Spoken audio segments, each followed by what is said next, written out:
This Tuesday's Election Day marks the end of one of the most hotly contested city council races in Seattle's history.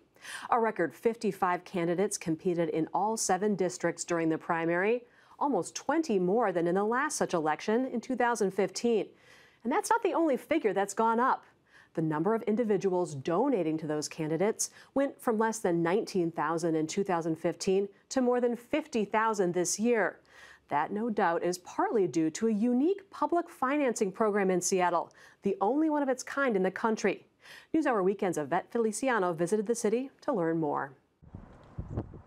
It's nearing the end of a long, hard-fought election season in Seattle, and in the 2nd District, 2 candidates are in the final push to win a seat on the city council. Former Seattle Human Rights Commissioner Tammy Morales, who spoke with us at a local bakery, is campaigning on the rising costs of housing that's pushing many people out of the city. We have to stop the displacement that's happening and really focus on building community wealth and building shared ownership of assets in the city. So those are the kinds of issues that I'm interested in. Her opponent is Mark Solomon, a crime prevention coordinator with the Seattle Police Department and a retired Air Force Reserve colonel. He says his primary focus is on public safety. It's the thing that I hear the most concern about, in the district is people not feeling safe, feeling like our police department is understaffed. At the same time, wanting to have a good relationship with the police department where officers can integrate with community and interact in more meaningful ways, and not just in enforcement ways, but to build community trust. 2 candidates with 2 visions, but one thing they have in common is how their campaigns are funded. Are you familiar with the Democracy Voucher Program? Yeah. By getting these signatures, Solomon just earned $100 for his campaign, without taking any money out of the voter's pocket. It's all thanks to a unique campaign funding method, one that Seattle voters passed through a ballot initiative in 2015 to try to even the fundraising playing field. It involves what are known as democracy vouchers. It works like this.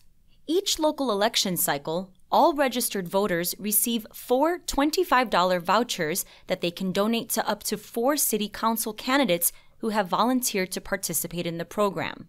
It's funded through an annual $3 million property tax, which the city says costs the average Seattle homeowner about $8 per year. We are the very first city in the country to adopt the program, so we are a model for the world. Wayne Barnett is the executive director of Seattle's Ethics and Elections Commission, which runs the voucher program. He says it has 2 goals.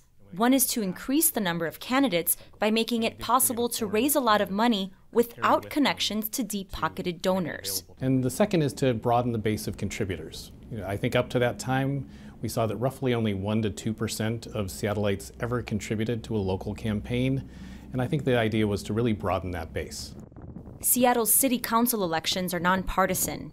Candidates in each of the city's 7 districts compete first in a primary election. Then the top 2 finishers face off in the general election for the council seat. Nearly all of the candidates in the general this year are using democracy vouchers. Mark Solomon says he wouldn't have gotten into the race without them. Quite frankly, I don't know if I would have been able to raise the funds to be able to, participate in this process. The vouchers, in my mind, do level the playing field in many ways. Tammy Morales says because of the vouchers, it's been different campaigning with low-income voters than it used to be. I could knock on someone's door and really have a meaningful conversation, and I knew they were interested, what I was saying resonated, but I wasn't about to ask them for a donation. With the Democracy Voucher Program, there was a way for them to contribute and invest in my campaign, and so it was huge. Hi there. Hi. So far, Morales has raised over $126,000 through the voucher program. That's about 67% of her campaign funding. Solomon has raised over $111,000, about 75% of his funding. Both have also accepted individual cash donations, but like all the program's participants, they are subject to spending limits. The candidates using vouchers this year can't spend more than $150,000 in combined cash and vouchers over the course of their campaigns, unless they can show their opponents or their opponents' surrogates are spending more. Candidates not in the program can spend as much money as they want. Some voters, like gift shop owner Carla Esquivel, say the Democracy Voucher program makes them feel more engaged in this year's election. She donated the money from all her vouchers to Morales. Someone like me, a woman of color, business owner, single mom, who doesn't have the extra funds to necessarily donate to candidates like I'd like to, that gives me an opportunity to put my money where I would like to see it spent. But the program has had some unintended consequences. So far this year, vouchers account for about $2.4 million in contributions, but independent political groups, which are not subject to the same spending limits as candidates, have raised more than $8 million. Wayne Barnett believes that democracy vouchers may be one of the factors that increased outside spending. Because candidates who couldn't normally raise large sums can now do so through the program, large donors are trying to outspend them through political action committees. In fact, 2019 has seen more expenditures by independent groups in the city than in the last 2 elections combined. Amazon, whose corporate headquarters is in Seattle, alone has contributed $2 million to a PAC sponsored by the Seattle Metropolitan Chamber of Commerce. The result of all this outside money is that both Morales and Solomon's campaigns had their spending caps lifted due to independent expenditures in their race. While PACs supporting Morales have spent about $30,000, those supporting Solomon have spent over $230,000. Almost 2/3 of that came from the Chamber of Commerce's PAC. I have no control over how those funds are being spent.